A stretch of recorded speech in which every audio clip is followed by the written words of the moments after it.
Dedim bak bu işler böyle olmaz. Git adamla konuş. Derdini anlat.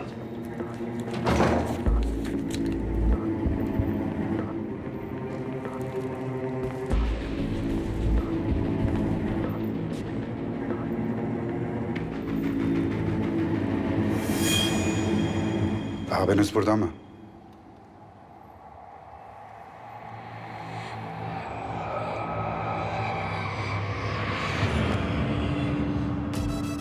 Işığı söndür genç.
Ne oğlum neredesin?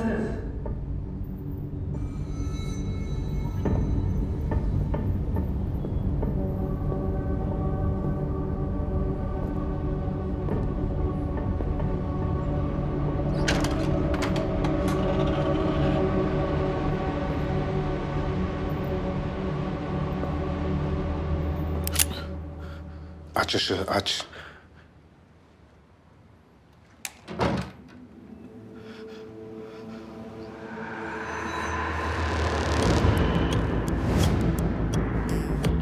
Abim. Terzi abim burada ne oldu? Arkadaşlar sana bir saygısızlık mı etti? Kızdırdılar mı seni? Vallahi benim haberim yok, benim günahım yok. Benim çok.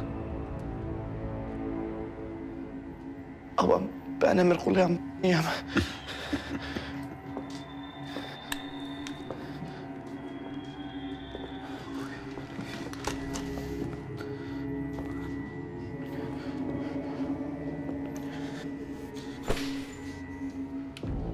Kime götürdün bana onu söyle.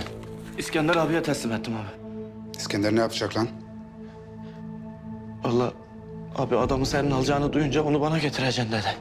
Yapma dedim İskender abi. Bak Terzi abi beni öldürür dedim. Ulan ondan ne korkuyorsun? Benden kork dedi. O kim oluyor dedi. Ben adamı dağa götürtürüm. Ayı yavrusu aratırım dedi.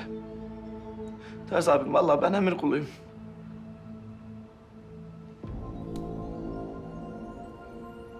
Yemin et. Yemin ederim. Yemin ederim abi.